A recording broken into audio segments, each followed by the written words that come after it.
Queen ShanShan, and this is a broadcast podcast.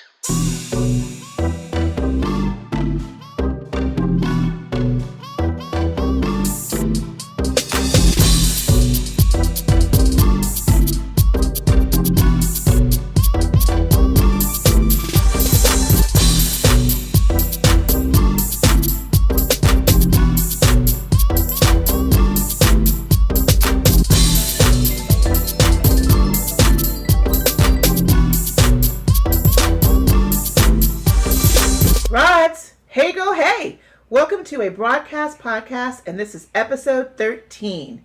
But first, I want to thank my co-host from last week's show, Heather Damn Don Doty. I know it was a first of many kinds, and we obviously had a blast doing the show.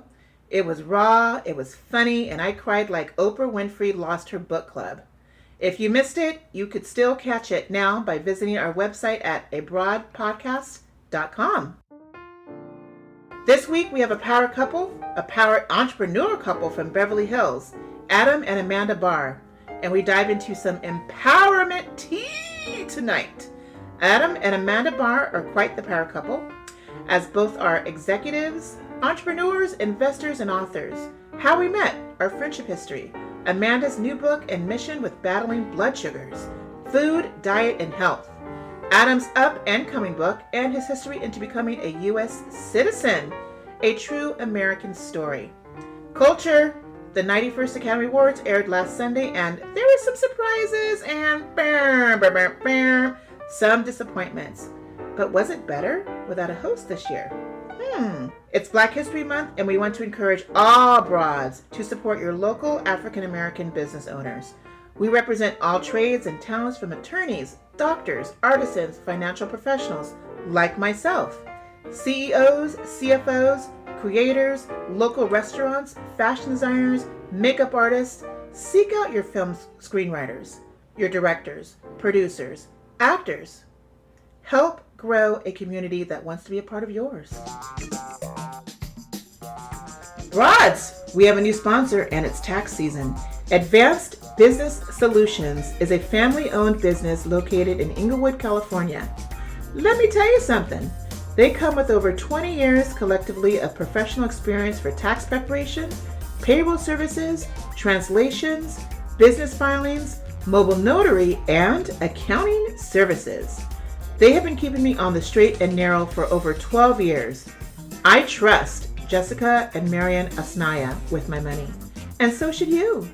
Contact them today at 310-915-9800 or email them at abtaxsolutions@yahoo.com. They can be found on Facebook at Advanced Business Solutions. Tell them Queen ShanShan sent ya. Hunty!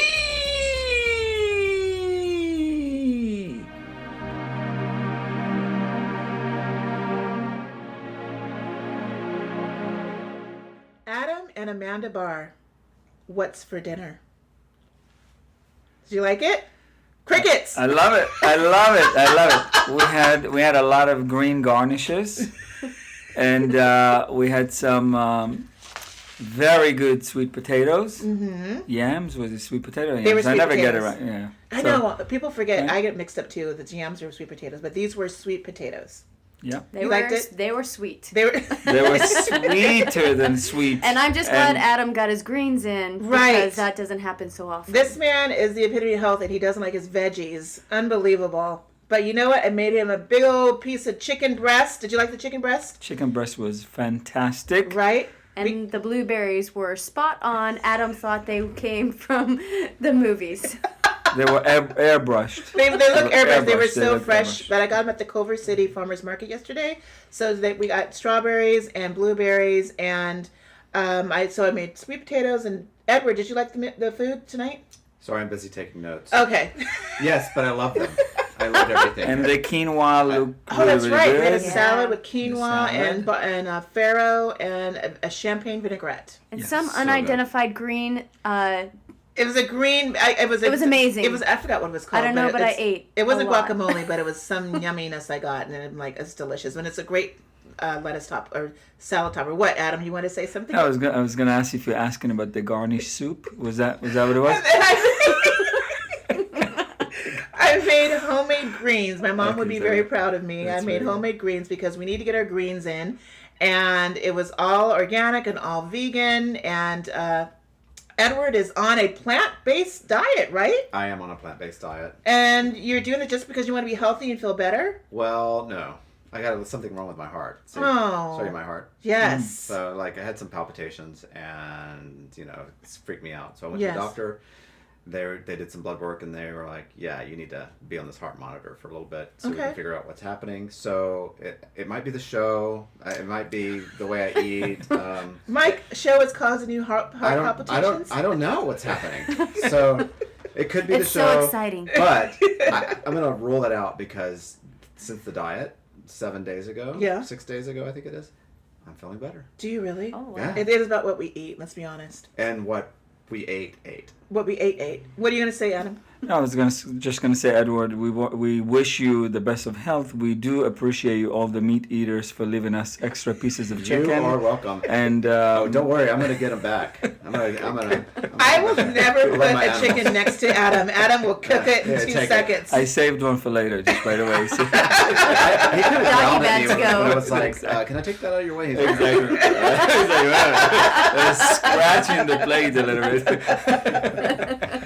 Well, thanks, you guys. I hope you enjoyed the meal. Yeah, thank and you. it was my pleasure cooking for you. Yes, thank Thank you. Someday, someone, somehow, somewhere, some way or another. Adam and Amanda Barr, welcome to the show. Yeah. Thank you for having Thanks us. for having I'm us. so glad you're here. Thank you for being here. The broads want to know more about your company, Raise the Bar Financial Group, and what do you do for people? Raise the Bar Financial Group is really helping people in 4 different areas. Building wealth, growing wealth, enjoying wealth, which most people want to focus on is the enjoying wealth. And then it's creating a legacy for themselves and for their family, for the next generation to come. So why does it called Raise the Bar? Not only because of my last name and not only because I was a national champion in fitness and bodybuilding, Okay. which we might talk about We will later. talk But it's because in order to really shift the mindset and the relationship we have with money, we really need to do something different to raise the bar, to get out of our comfort zone. Correct. And that's exactly what we wanted to create with this company. It's not the traditional, like what everybody sees out there, let's invest, let's save money, but really is dealing with the relationship and the experience that people have with money. Got it. And we don't have a healthy relationship with money.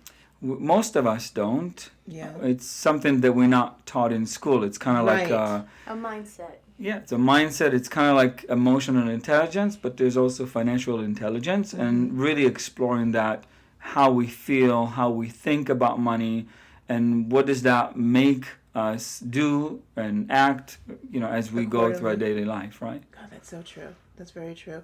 How do you go about getting new clients? Much of it is referrals and introductions, and we have collaborative opportunities with other professionals that are complementary to what we do, and a lot of business owners, people that see what we do, and Now, refer I us know business. you are a big networker, both of you Yeah. guys. Yes. You're having an event even next Thursday Yep. that you are tailoring a certain type of clientele that you want to attract. And I've been to a couple of your events, and they're pretty big. I'm like, oh my God, who are these people? And it's very she-she. It's very like, woo, okay, madam. All right, Miss Amanda. Get it. It's very impressive. And so you are having an event next Thursday. Is it still invite only? It is still invite only. I mean, so- come on, that's exclusive. But we allow people in the inner circle. So if anybody Okay. does want to come, maybe reach out to ShanShan. Okay. And we might have a few spots still available. Again, exclusive. Very Yeah. exclusive. And thank you for inviting me to that event too. Yes, of course. We wouldn't have it any other way. Thank you. So this is tax season. It's a obviously everyone's on their mind with their taxes. It's it's in next month is March, so we have a little bit 6 weeks before you have to turn in your taxes. With the new tax laws, what would you advise people to do to save more on taxes right now?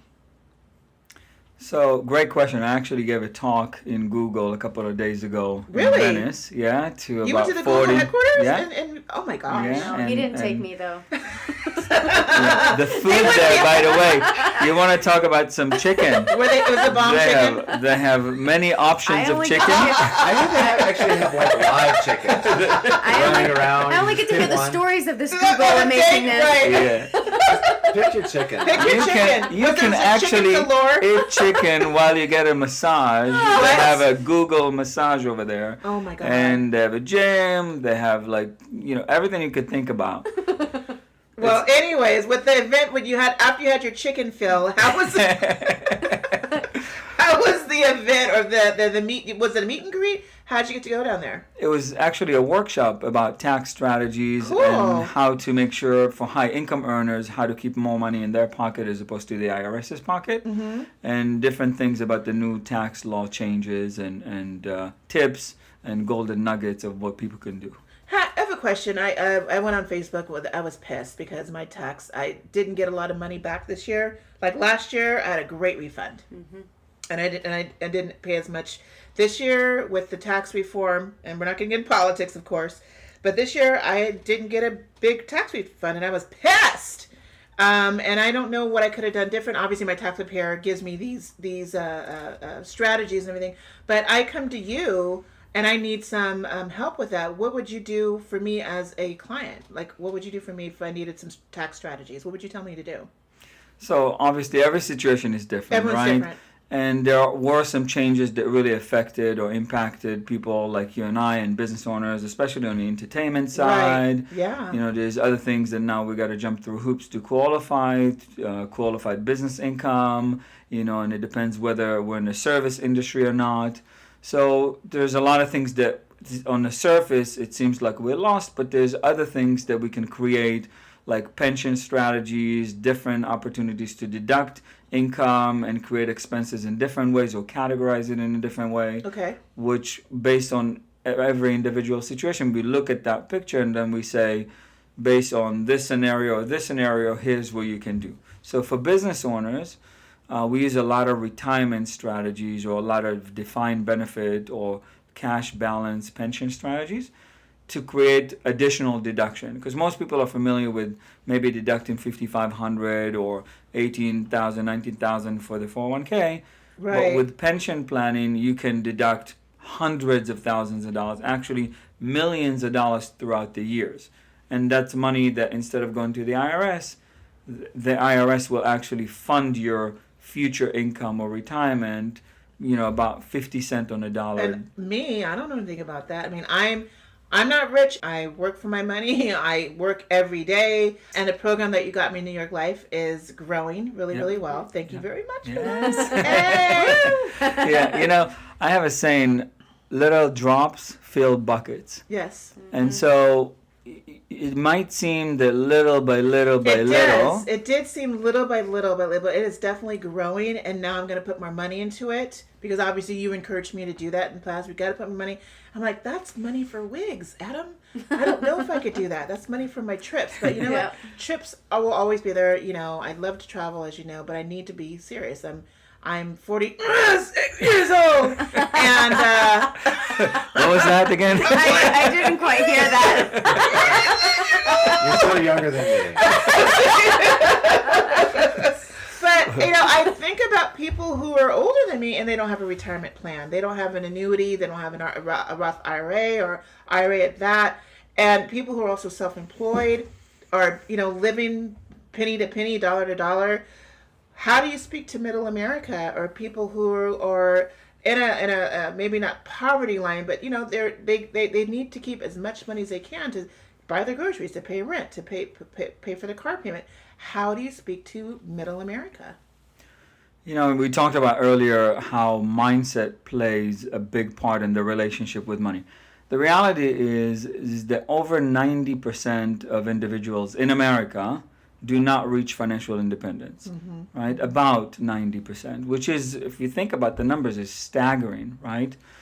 Now, when we plan, is really setting the first destination to our future, right? I have a saying is when we aim at nothing, we hit it with amazing accuracy. Wow. Say that one more time. When we aim at nothing, we hit it with amazing accuracy. Great. I know, right? That's a great. It's a I'm good like, one. that's Ooh, I'm gonna put that name on of my book. Right. That's great. So, Adam. Yeah. so setting a destination and really creating what I call financial dignity, the belief and the true conviction that we deserve to pay ourselves first, to really have that future that we may not think it's possible right now. We may think that we can never accomplish it. But by setting a destination, by aiming, then our brain, our mind really find ways to reverse engineer how to get to that destination. It's like, we know you travel a lot, right? And we know, you want to go to a certain country. You don't know exactly how to get there, but you know that there is transportation, there is a route, there is an airplane, it will take you there. You figure it out. Your mind will figure it out. The same with money. It's a journey. And so people who don't have that financial intelligence, that's a good word, that financial intelligence can seek you and you help them make that aim more attainable. Absolutely. And then reverse engineer the goals that they have.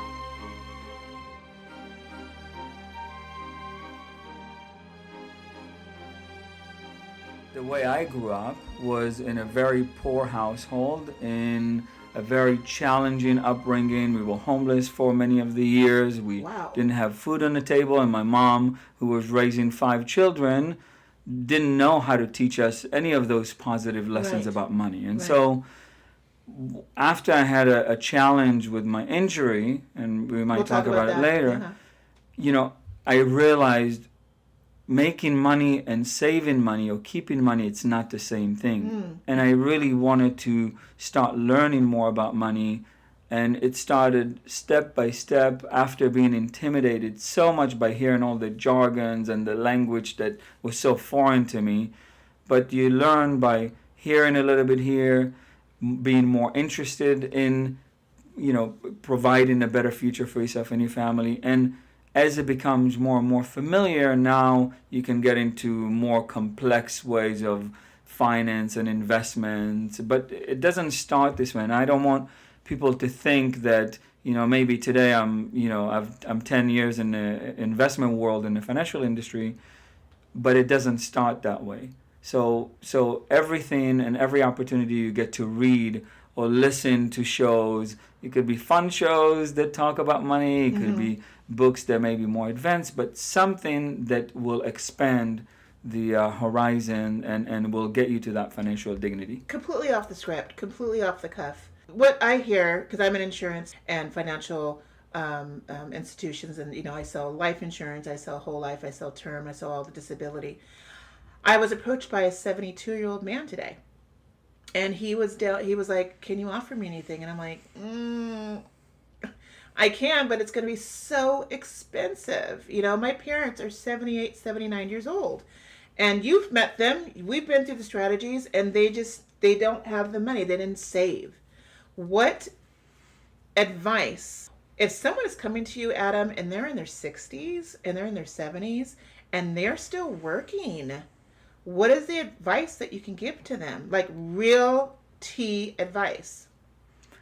So it's much easier to start planning when we're younger, right? And if you read the book that I have, right, the book I wrote, we talk about the percentages that people should save in terms of how it relates to their age, right? It's a harder mountain to climb when you get to 50 and 60. It's not that it's impossible. It is possible, but what happens because of the mathematics of it, you either have to delay the age that you start taking income or distribution, or you take less income or distribution, which means living below their means, right? And so the more time you have on your hand, the more time you have in a horizon before you want to receive income, the better it is. But you just have to make bigger effort to save more money as you get older. But if you're on a fixed income, it's tough.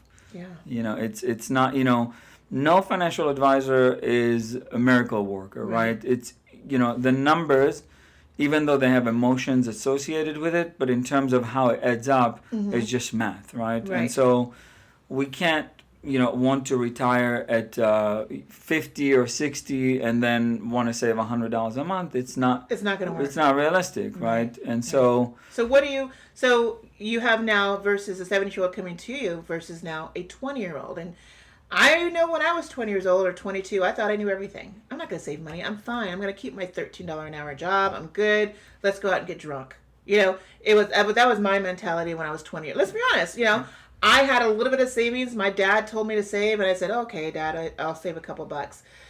I am regretting that. I'm like I said, I'm in my 40s, and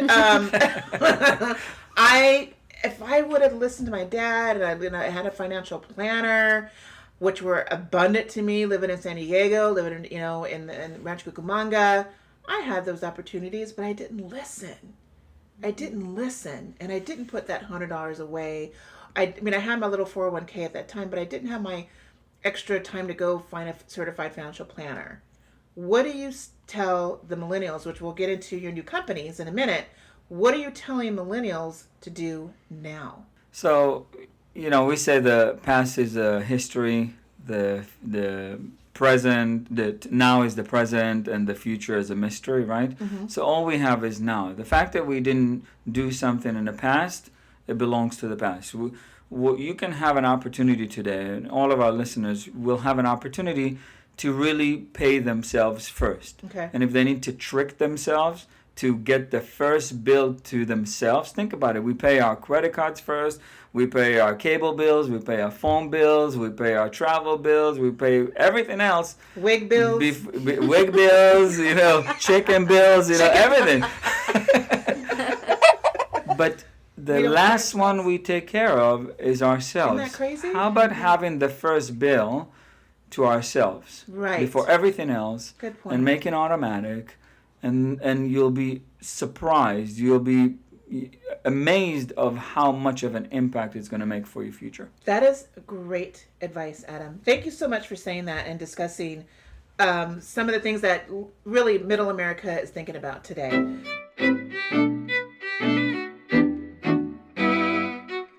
Let's talk about something else. Let's talk about something more interesting as well. Your new companies.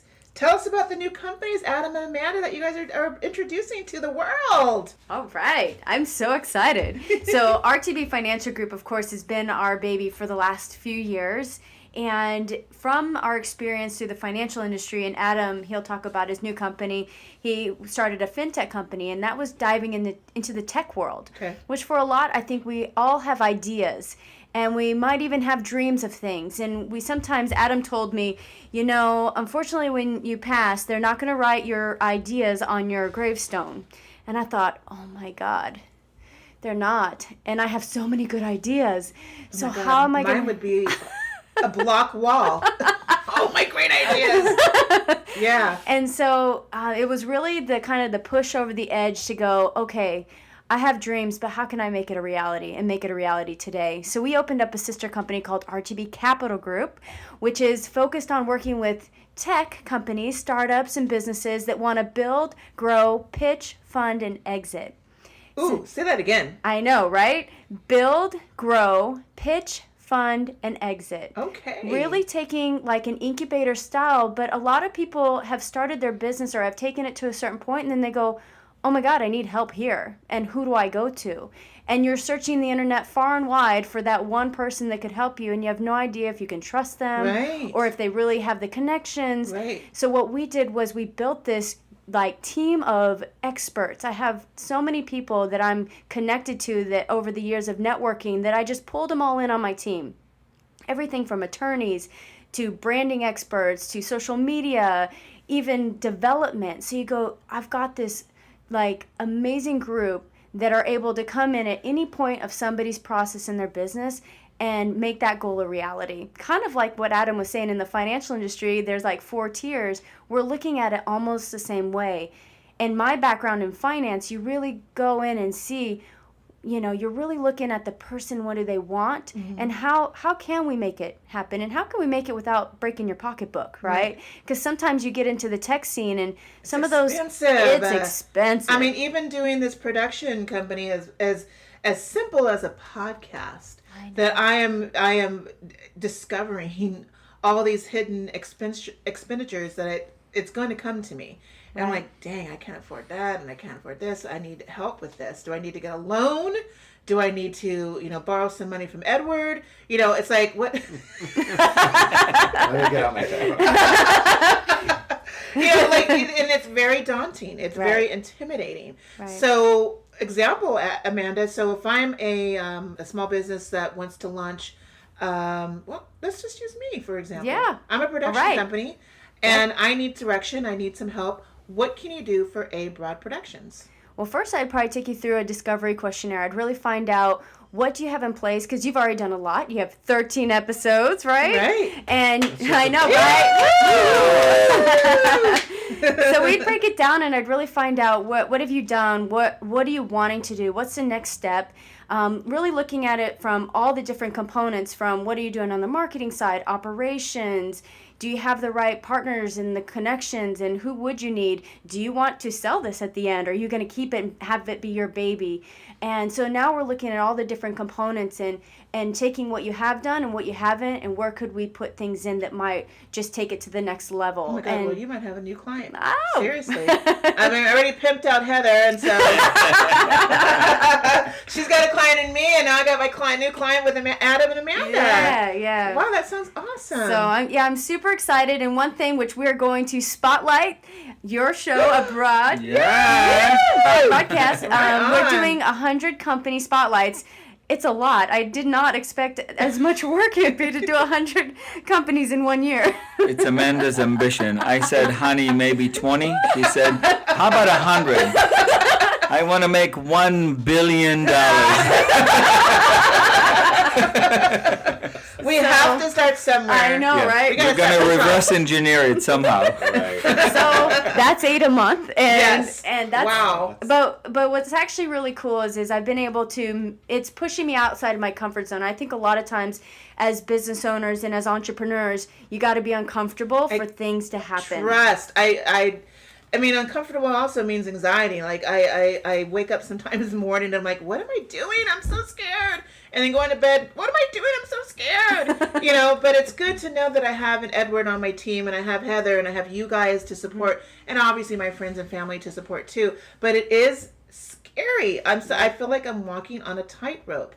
Yeah. And if I had a company like yours to fall back on and get direction, that's what we all, entrepreneurs, we are a strange breed. Yep. Okay. We're not molded. We're not, we're clay, but we got an eye here and a mouth here and a nose up there, and we're not pretty. We're very ugly when we start. Let's be honest. We're very ugly. Yep. And, but we become this pretty blossom rose at the end, almost like an ugly duckling kind of scenario, but it takes time, and it takes learning, it takes breeding. And so with people like yourself, or the companies that you guys want to do and help entrepreneurs and self-employed and self-starters, this is wonderful. Yeah. We definitely need you. Are you working on a workshop, or are you creating a workshop? What's that all about?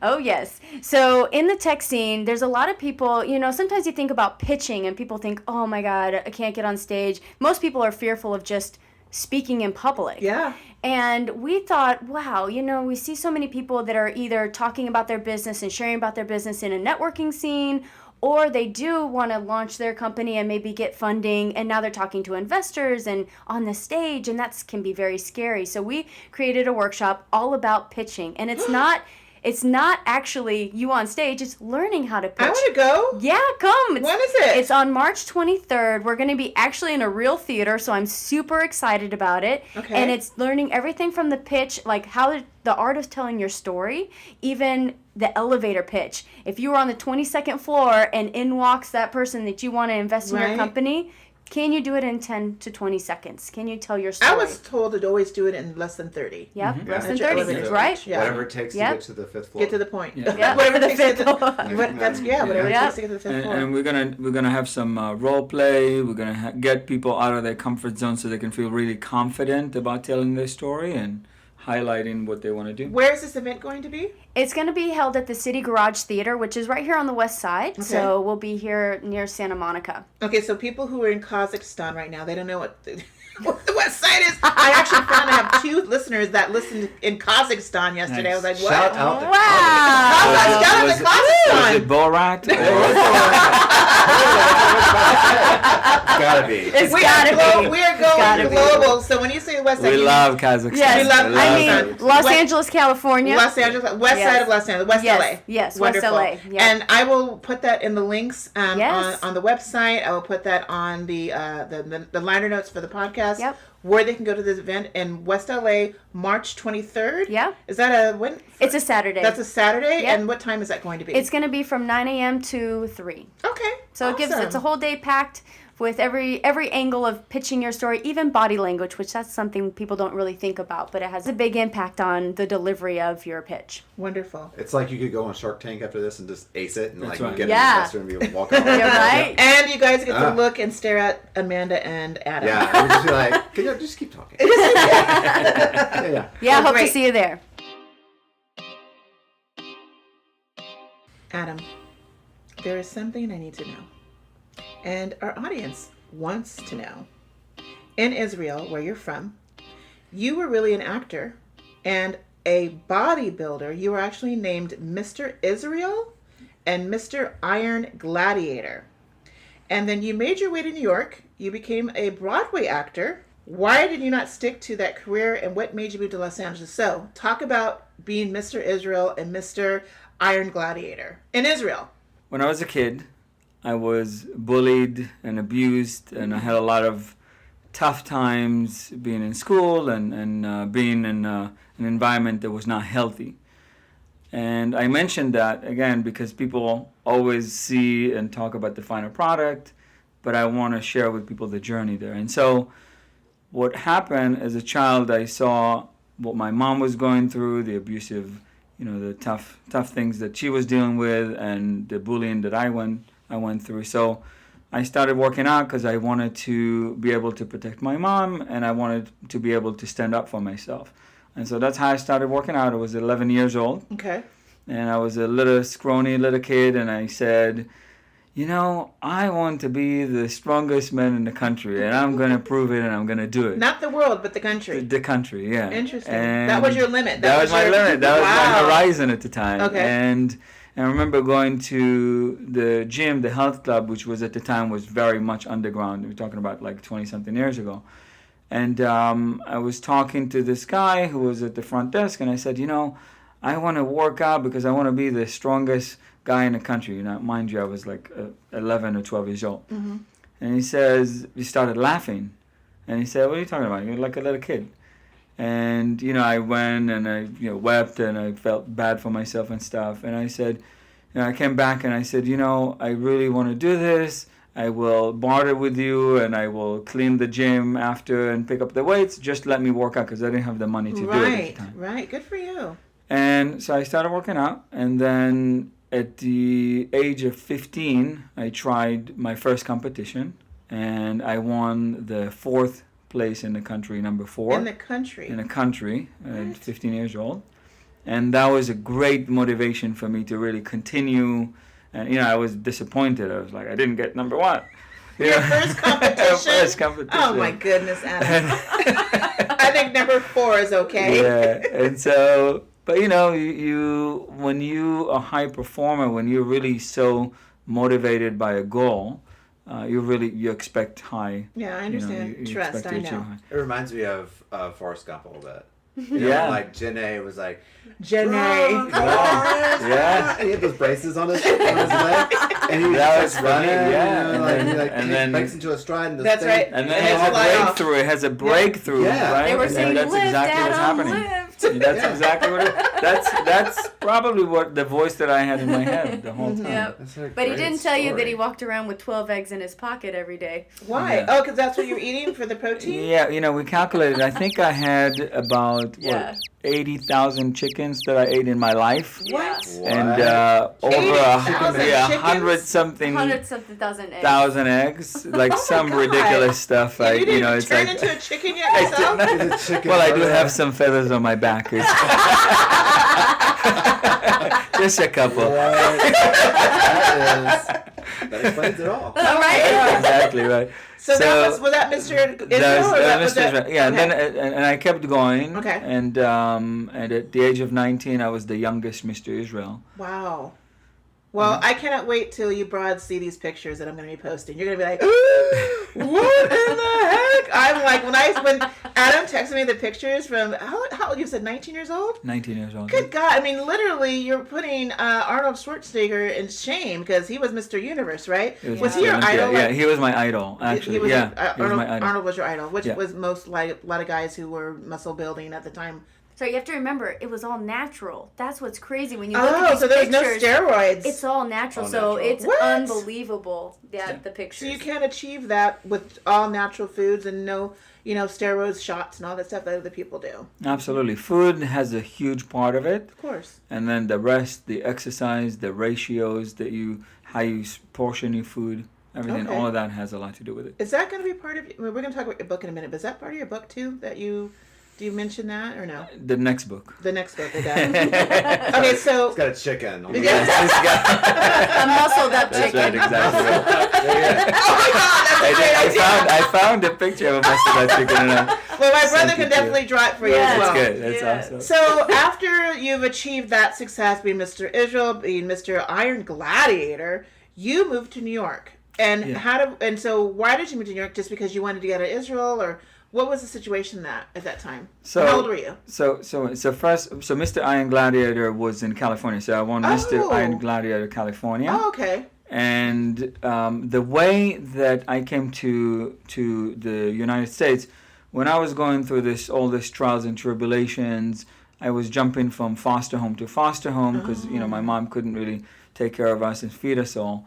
And so I ended up being with an American family, and the wife was a teacher, the husband was an attorney, and he was really helping me with mentorship and took me to work with him at the office, kind of taught me some of the discipline and the entrepreneurship and everything that would make me a better person. And so I saw this, I looked at them, as an American couple, and I'm like, wow.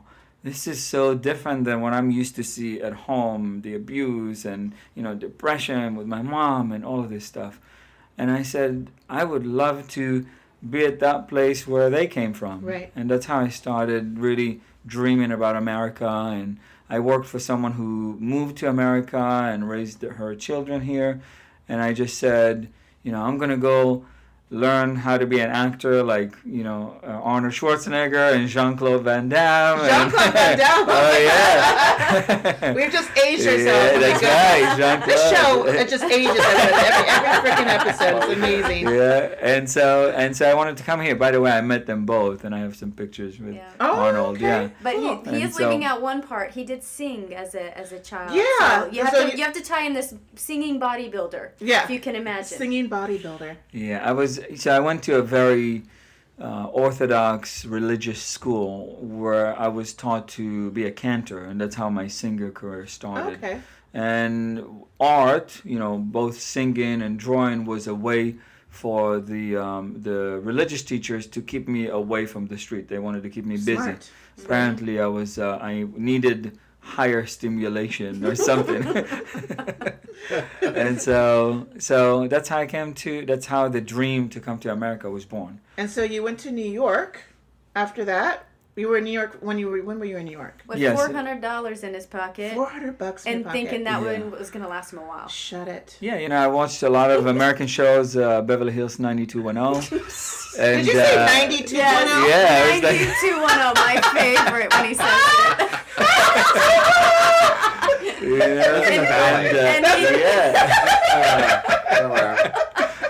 And And so he came rolling out in the pictures I saw like 9210. Really? Yeah, I thought everybody in America dressed like this, and I came on a March, very cold, freezing. I don't remember. No, it wasn't snow. It wasn't snowing. It was snow on the ground. But I came in the late 90s, and I said, "Wow, I'm gonna get discovered as soon as I get off the plane." You soon. With my That's how it gold, works. my gold velvet shirt and leather pants. And no jacket. I think I had a goodness. pleather Pleather jacket or jacket. something. And you thought Yeah. you were the I shiz. thought I was the shiz Lee. Okay. So that's how I came to New York. And then you became an actor?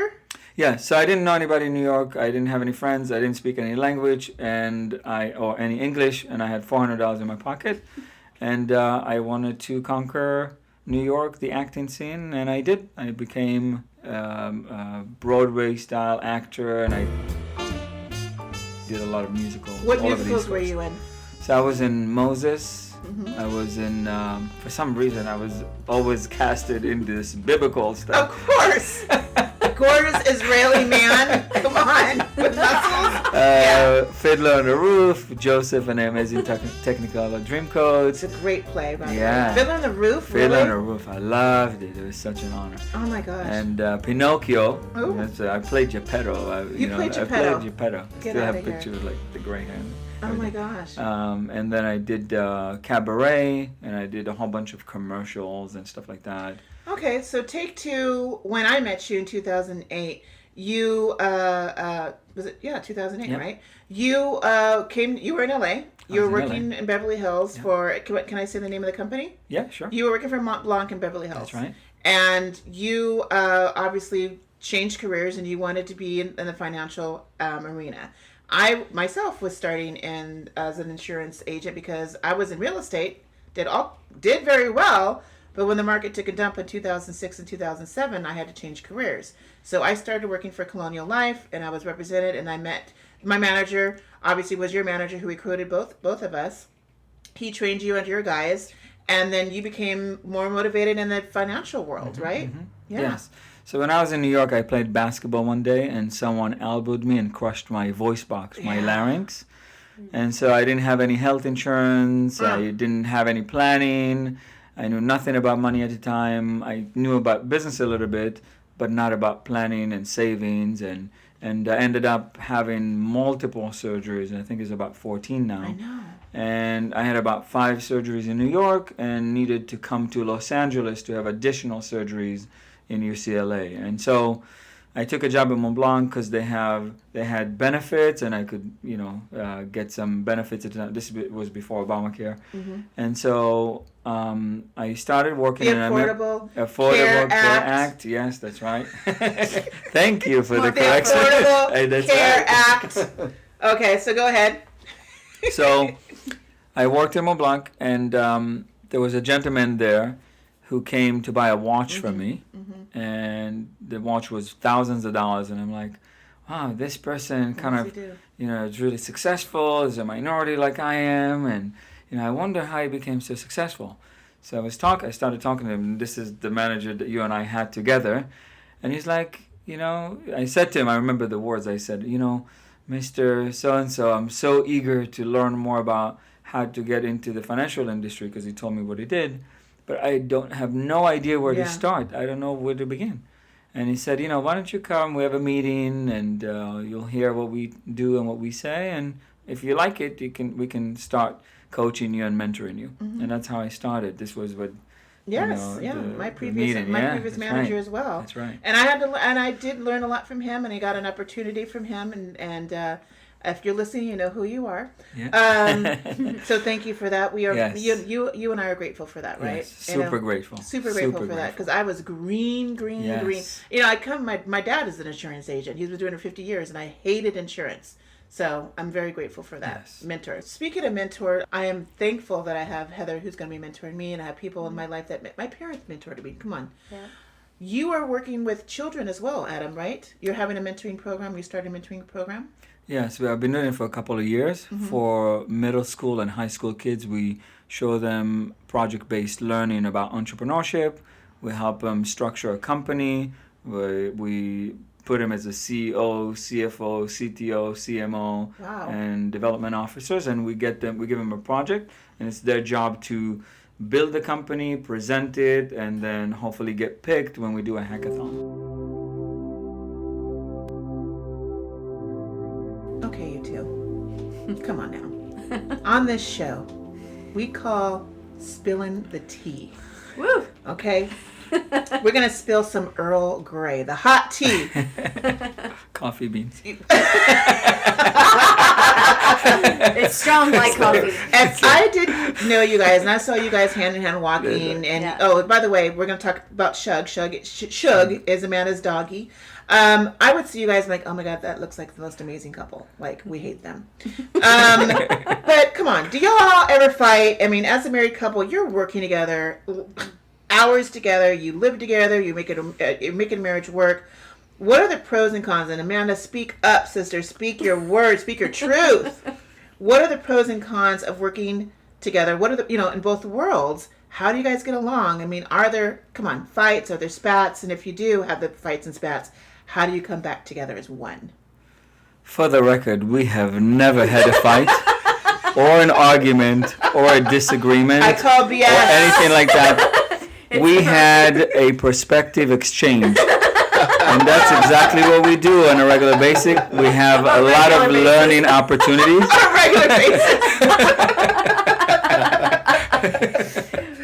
Yes. If you look at it as a pie, we call it, if the whole pie was perfect, there's a little sliver. And when you're in the sliver, you're extremely annoying. Mm-hmm. And that's what we say. You're in the sliver right now. But yes, there are moments. Working together, I think when I worked with Adam in the financial industry and he was kind of running this and I was behind the scenes, there is a dynamic there where you're kind of sitting shotgun. And you've got to really know who you are and believe in yourself, because he was getting all the awards and he was getting all the stuff and I was doing the work, but I was sitting shotgun. Okay, real She quick. was my Oscars. Real quick, you need to watch The Wife. Glenn Close. There is this amazing, compelling movie. She was nominated for Best Actress, and it talks exactly about that situation. Edward loved the movie. I love the movie. She didn't win the Academy Award, by the way, but we'll talk about that later. We'll talk about that later. I'm still dealing with it. Yes. But you got to watch this called The Wife with Glenn Close. It was amazing. Okay. Jonathan Price. I couldn't have done any of it without her, and You're it wouldn't have acknowledging been that. the same. Yeah, It wouldn't have been the same. It's good that you're acknowledging. You better acknowledge that every day, Adam. But one thing I think that I'm thankful for, though, is Adam is an incredible inspiration. And he actually, at times whenever, you think about what do you want to do, he's really just pushing you to be your best. And I'm forever thankful for him, because he told me to be like a bulldog, when the times were tough and you got to get in there, make things happen. And I kind of took it easy because I was always under his wing, and now starting my own business and kind of being in the front light, it's a lot. So I'm really thankful for all the time we have. And yes, we have disagreements and we have perspective exchanges, but I think that we try not to go to bed upset at each other, and we really try to talk things through. It's communication. That's what really put everything together. Amanda, you are the author of a really nice book. It's called Battling Blood Sugars, One Sniff at a Time. And we have Shug, her dog. He is a diabetic dog, right? Diabetic alert, yeah. Diabetic alert dog. Yeah. All right. So just like if you were blind, you have a blind eye seeing dog, or a deaf dog, or dogs that help you, take With care that of you. service, yeah. Exactly. A service dog. Yep. And with that being said, it encouraged you or inspired you to write this really cool book, Battling Blood Sugars. And it's a illustration book about what you go through on a day-to-day basis, because you are type 1 diabetic, right? So that has a lot of challenges. Tell us about your book and tell us about what inspired you to write this cool little novel. Yeah, well, actually, the inspiration is sitting right next to me. My husband actually said, why don't you share your story? Because before I had Shug, I've had diabetes for over 30 years. And it's one of those things where people don't really understand or know what life is like. I think about diabetes every moment of the day. Right. What's my blood sugar like? What am I going to eat? What is this going to do? what am I going to do about working out later? And I think sometimes, you see me and you think, oh, she's beautiful and there's nothing wrong. And That's what I would think. I would never think you're diabetic at all. Looking at you, I would never think you're diabetic, because I have a lot of diabetic clients, people with diabetics in my family. People being overweight and it just just bad diet and everything like Right. that. But you do not look like you suffer from diabetes. But I did. And type 1 at that. There was a point, though, I think that for those that are out there listening and those that are type 1, I wasn't always the way I look now. I was actually about 40 pounds heavier. And when I got to college, I really figured out, I thought, oh, it doesn't matter, I'm going to die one day. And when I went to college and I found out I had high cholesterol at the age of 20, I go, oh my God, if I don't take care of myself, who the heck is? My mom's not going to be there for me. My dad's not going to be there. I got to take care of myself. So I really got everything under control, and I lost the weight. My blood sugars got into a perfect range. The A1C numbers were amazing for the last 15 years. Good. And I've just maintained this awesomeness. Now, when I got shook because I had an episode where I dropped too low, and I started to get scared if something were to happen and I wasn't around somebody that knew that I was a diabetic, who would be there to help me? So Shug is like my backup. I wear monitors, I wear a pump, I have everything on, but he's like my go-to. And does he actually sense that senses? He can actually smell it. He can actually smell. That's amazing. Yeah. He can smell the amazing. change of the blood sugar. So apparently, when our body is changing. When I eat something, it will start to raise, the blood sugar will raise, and he can indicate 30 minutes in advance of a high or a low. So I can either check myself and take insulin if I go too high, or check myself and maybe eat if I'm dropping too low. Let's say if I took too much insulin, or if I went and exercised and it was starting to drop. There's been times where my monitor is actually not right, showing me my blood sugar, and he's right. So he jumps on you, he nuzzles you. Yeah. He has these particular indications that, Mama, yeah. come on, you gotta eat something or take a shot, or it's whatever his indications are. You know what's going on. Yeah, he paws for a high, he'll nose bump for a low, and he'll even go get my blood sugar checker out of my bag if we're like at home. He'll run if I say the code words. Where is it?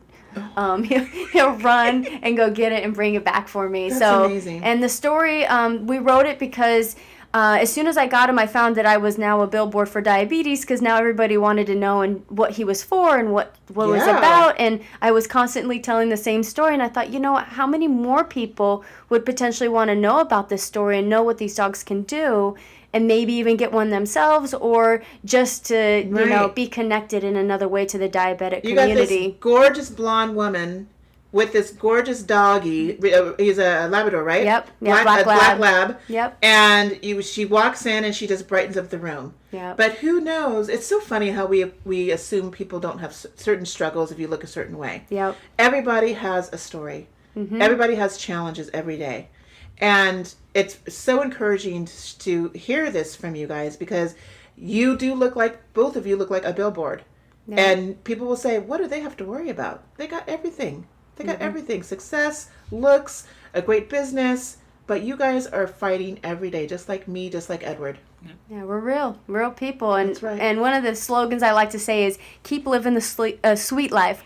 Because really, the life is sweet, and it's how we look at it. I think Adam's a big proponent of this. It's how you look at what you're going through, and that can all change the whole perspective of what you have. Mm-hmm. And so, yeah, that's what we're doing, and love to be able to share and inspire others to live a big life, no matter what you have or what you're going through. Amanda, where can people find your book? So battlingbloudsugars.com is my website. That's probably the best way. I am on Amazon, but for some reason it's not easily found. Yeah, you have to. But when you go to your direct website, yeah, you can go to my website, yeah, and get it. Okay, there. good. And then you're going to order 10 books like I did, right? Yeah, thank you so much, Shannon.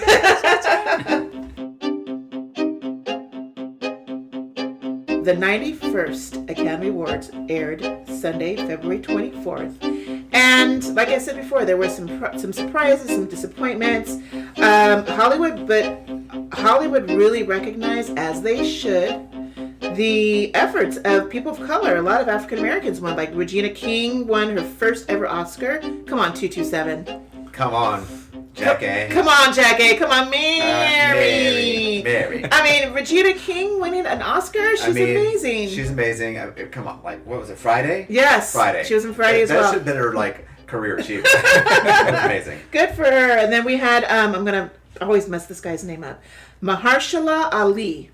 Mahershala Ali won his second Best Supporting Actor award. Yes. And he won his first from Midnight. Was it called? It was Midnight, right? I think it was Moonlight. The movie Moonlight, that was only 2 years ago. So this was second. And then we have Spike Lee winning his first. Now look at Amanda and Adam are so crickets right now. They're like,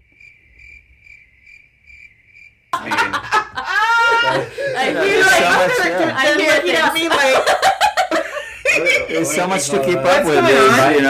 There's a Grammy, Emmy, Oscar, Golden Globes. Well, this is I live for this stuff. I mean, I was so happy for Spike Lee because that man has been ignored for years. But him and the Academy did not get along. A lot of controversy, and Spike Lee deserves it because he's a very talented director.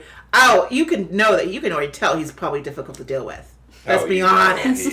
He's probably so difficult to deal with, but you know what? He's also brilliant. Yeah. And most brilliant people like myself, we're hard to deal with. Yeah, of course, duh. And then, I struggle to come here every week. Then I must be Einstein.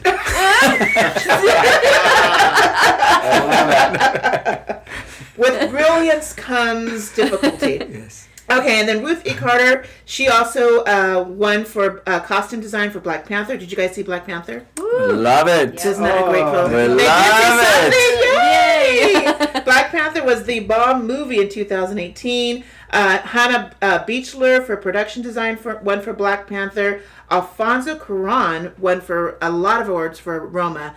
And again, I highly recommend you guys watch that. That's on Netflix. Did you like that, Edward? I mean, yeah. Oh. It was. Did you think it was great for the cinematography?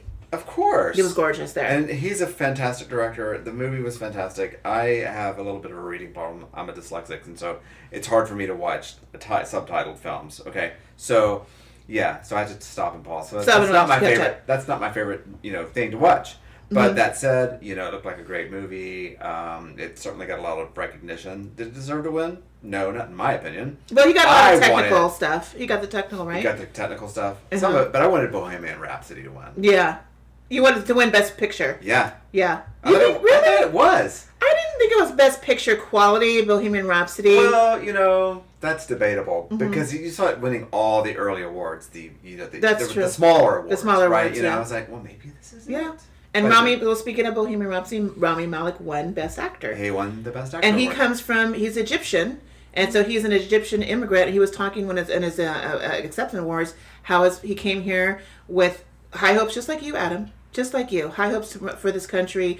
Oh, real quick. Okay, we're going to tie it in real quick before Edward loses his mind. And I also lost my mind, too. Best Actress goes to, and congratulations, Miss Olivia Colman. Are you listening? But we really wanted Glenn Close to win. Yeah, and if I see you out in public... Don't you dare! Her acceptance... Did you say that? It just came out. That's a little... I'll just put something out. Okay, good. With a bird. Glenn Close, in my opinion, and Edward's opinion, and lots of people's opinion, should have won Best Actress. Yeah, she should have. I understand Olivia winning for sure because it was like... She had a cute acceptance speech. Right, a cute acceptance speech. Hell, I would too. Yeah. I won the Academy Award. Yeah. I'll make it cute. Exactly. But you know what? Glenn Close, the 7th snub. She's been snubbed seven times now by the Academy. And, subsequent to her not winning the Academy Award, I heard that the Academy really didn't like her. I don't know if that's true. That's like the Spike Lee situation. She's incredible. She's like an incredible actress. She's like in your face and outspoken. Yeah. She says what she says. Okay. So I don't know if that had anything to do with it. I kind of think Lady Gaga, the side eye I've given the entire season Star is Born. movie, Star is Born.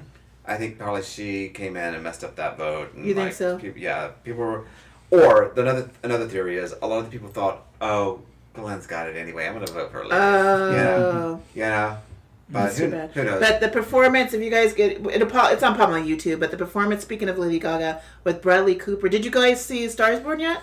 I haven't seen it myself. We have it either. on our queue. Yeah, We I haven't actually- seen it myself, but the song called "Shallow" was the pinnacle song from that movie, and they performed it live on the Oscars, and it was a phenomenal performance. Yeah. So romantic, so feeling, so deep.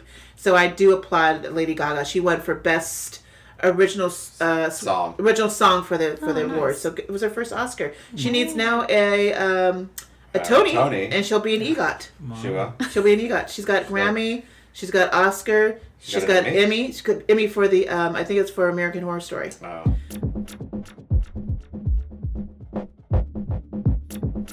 Let's do the Madonna Minute right now, Edward. Oh, let's do it. She hosted, you guys, her 12th annual Madonna or annual Oscar party that she does. So everybody's there at this party, and she took an iconic picture with her and Lady Gaga, and Madonna was wearing this gorgeous white gown, and of course Lady Gaga was wearing this gorgeous black.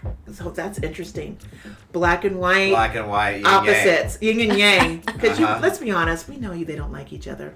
But they did this iconic picture, and it had Madonna in a headlock, kind of in a headlock position with Lady Gaga, but it looked like they were embracing each other. And Edward sends me a text, and what did you say in the text? Looks like Madonna's about to snap her neck. She has the head like this. Like she's kind of like this. Just go like that, and like it's game over. Madonna just throws her body in a closet of her rented home, and she's like, "What? Where'd Gaga go? Oh, she got drunk and went home with her Oscar or something." Yeah, and or with Bradley. Madonna saying, "Bizwatch, this is your moment. Wait until I come back in 2 more months," or because Madonna's having a new album coming out, and we're like anticipating her new arrival, her new release. So, And she's 30 years exciting. older. and she's 30 years She's old enough to older. be her mother. That's true. Obviously, but That's whatever. so true. My Two God. pop divas. They kissed and made up. Or Yeah. Allegedly. Allegedly, we'll see. They had a Britney moment. What? Yeah. Go ahead on with your Britney moment if you want to have a Britney moment. What do we know? And that's your Madonna Minute. That's your Madonna Minute. So, Edward, what's going on in this day or this time in history? What's the T in Black History? Yes, Okay. preach. So, did you know that voting rights activist and Deacon Jimmy Lee Jackson died at the hands of an Alabama state trooper on February 26, 1965, which inspired the first of the Southern Christian Leadership Conference, that's listed as the SCLC, marches in Selma. It would take 42 years before the family saw justice. Wow. But there's been so much in the news lately about all of this going on, especially with the movie that they made, Selma, 2 years ago. was Yes. it? I think it was 3 years ago. They got so much acclaim. Yes, they did. And who was the director that you were talking to me about earlier? Ava DuVernay. Ava DuVernay. Yeah. She's making a movie about another Yes. another thing that I'm about to speak about. Right. Cheyney University of Pennsylvania has claimed the distinction of being the first historically black colleges and universities, the HBCU, in the nation, although some grant that honor to Lincoln University in the same state. The university was founded on February 25th, 1837. Notable Cheyney alumni include television journalists Ed Bradley of 60 Minutes and Jim Vance. Ever heard of the Courageous 12? I have. How? We had to write a story about that in college, about the Courageous 12, and they kind of changed some of the law history. Well, that's interesting you say that, because the Courageous 12 were 12 black officers from St. Petersburg Police Department in Florida who banded together to start up their rights. The Daring Dozen sued the city to win the right to fully use their powers to arrest any offending citizens, not just black ones. So real quick, side note, we have a great little segue. They're actually going to be, it's going to be a movie. This is? Yeah, it's going to be a movie. It's called What? It's called The Courageous 12. It's in pre-development right Okay. now. It's in its very early stages. And speaking of Ava DuVernay, she is on the helm of this movie. He's directing it. Yeah, Makes maybe perfect directing it, sense. maybe producing it. Right. It's kind of still hush hush. Right. But Jabari A. Denard is writing the script. Wow. Then that makes sense, because it's very Selma. Mm-hmm. It's very Selma. Very Selma. And she would be the perfect director for this. So, not to be left out, Smokey Robinson, quick, What's your favorite Smokey Robinson Cruisin'. song? Cruisin'. Cruisin' Together? Cruising. Yeah, that guy began his career in the mid-1950s while in high school, later becoming part of one of Motown Records' first recording acts. William Robinson, his birth name, was born on February 19th, 1940 in Detroit, Michigan. His first group, then known as the Matadors, began making noise in Detroit and a chance of meeting with record producer Berry Gordy Jr. Man, he made some stars. They were and he- BFFs, Biffles. Yeah, Biffles. Well, that meeting changed his life forever. Absolutely. Changing the group's name to The Miracles, Robinson and Gordy would embark a prolific hit-making journey that dominated through the 60s. Yeah, and to this 70s day, and- and to this day, their music is prolific. Did you ever watch or get a chance to watch the Broadway show Motown? It was Yes. at Pantages. Yes. That's them. It's all about that. Diana Ross, Michael Jackson, everybody. And that is the little known facts about Black history. If you are abroad and you want to come on our show to discuss your experiences with food, culture, beauty, and travel, please email us at abroadproductions@gmail.com. You can also find more information about the show at abroadproductions.com, our brand new website. Please follow us on Instagram at Queen ShanShan, our Facebook fan page, Abroad Productions, and Twitter at _broad_prod. Thank you for listening and continuing to subscribe to this podcast, A Broadcast Podcast. Amanda and Adam, did you guys have fun? We had a blast. So much fun. Thank you, ShanShan. Thank you, and thanks Shook for me too. Yeah. He's been a trooper. We really appreciate your input, and you guys really are going to be, or are, the outstanding couple in Los Angeles. Thank you so much. Thank you. And I'm so grateful that I'm your friend as well. Yeah, same here. Broadcast podcast. You know what? We're gonna be taking a hiatus, right, Edward? We are. We're gonna take just a 1 week. We're gonna, maybe a 10 days hiatus, but to gather our thoughts, to get more topics, to create more segments for the show, to book amazing new guests, because I'm gonna be out of the country for a minute, and so we want to get as much content we possibly can. So we're gonna take a hiatus. And you know what, you guys, you broads, thank you so much. We're going to bring you some great new tea. So thank you, broads, men and women, right now for your support every week. It means the world to me that you tune in to my show and hear me and my boisterous laugh and my kooky opinions. But season 2 is going to be lit. Edward, is it going to be lit? On fire. On fire. Or as the kids say, that's some fire. Now we're 92 years old again. Thanks, Edward. That's what I do. I'm Queen ShanShan, and thank you for listening to Abroad.